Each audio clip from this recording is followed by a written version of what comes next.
ayan nga guys, so panibago na naman tayong araw. So ngayon ay mag-exercise muna ako.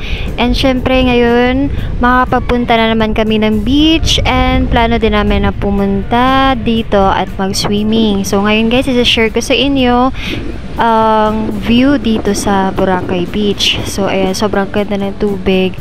As in, sobrang tagal na nang hindi ako nakapag-swimming. So ngayon guys, samahan nyo kami at magsiswimming tayo dito sa White Beach. Sobrang ganda ng tanawin, ng sands, and ng clouds. Mainit guys yung ating panahon ngayon, pero hindi siya maulan.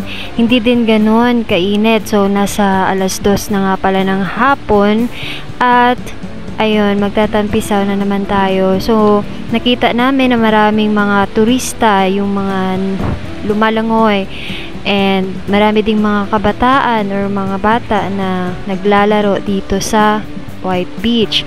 So doon banda guys, sa left side, ayan, maraming mga turista na naglalangoy, at sa kabilang banda naman ay meron kaming nakita mga boat dyan sila sa stopover, or dyan sila nakadungka. Okay, and then ayun na nga guys, so maraming mga naglalangoy din. Ayan, doon sa bandang dulo meron dalawa dyan, and then sa kabilang dulo naman is yung mga Chinese. So meron sila na paddle. Ayan, nag-ano sila dyan, nagpa-practice para kung paano mag-paddle. So ayun nga pala, yung paddle nga pala guys is yung sasakay ka tapos magpapalutaw ka lang sa tubig. So ayun nga guys, sobrang nag-enjoy talaga kami kasi nga nakapag-swimming ulit.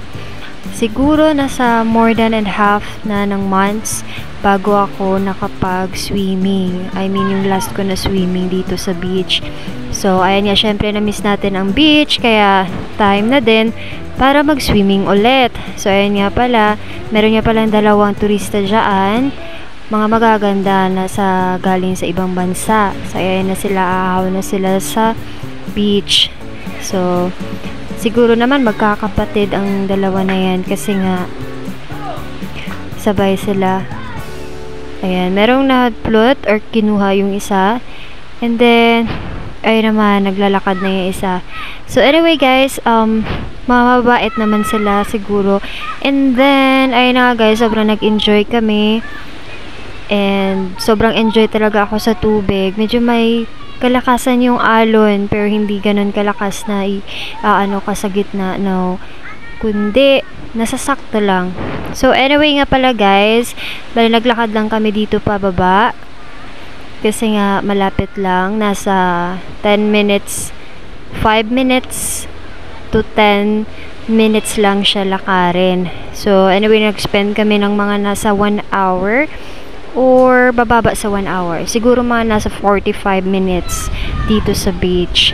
And ayun nga pala guys, yung gagawin namin ngayon is mag-grocery kami. Bibili lang kami ng mga importanteng gagamitin and also kakainin. So ayun na nga guys, dito pa din kami. Bali 2 beses kami nagtampisaw. Siguro mga nasa unang tampisaw namin nasa 5 minutes, and then ayun nga, nag-ahon muna kami, and then nag-rest ng konti, and then after mga nasa 10 minutes bumalik kami ulit para mag-swimming. So ayun guys, sobrang nakakamiss yung tubig. Hindi siya ganun kalamig, and sobrang sarap ng tubig. Sobrang sarap sa pakiramdam ang pag-swimming dito.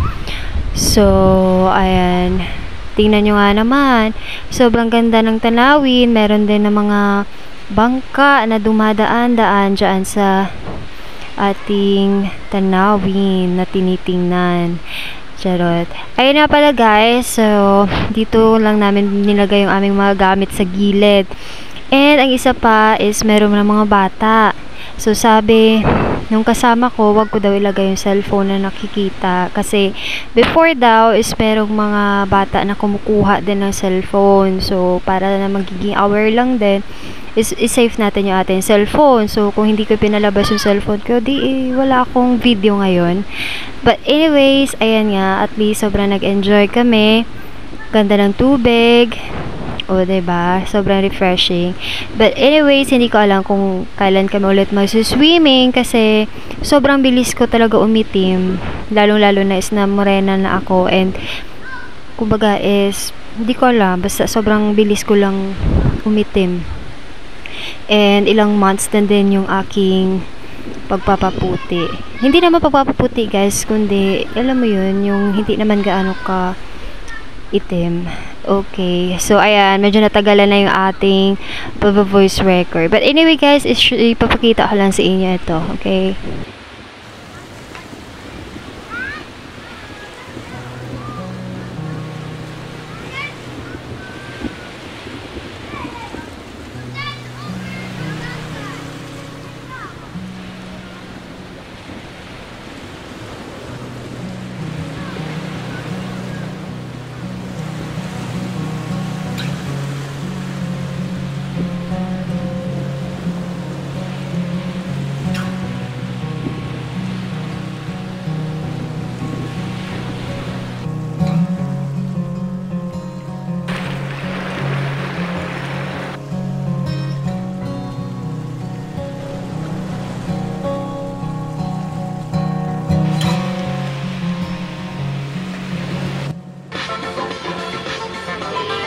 Tapos lang namin guys maligo. Time check na tayo. It's 2:23 p.m. It is called Hiramid. Oh.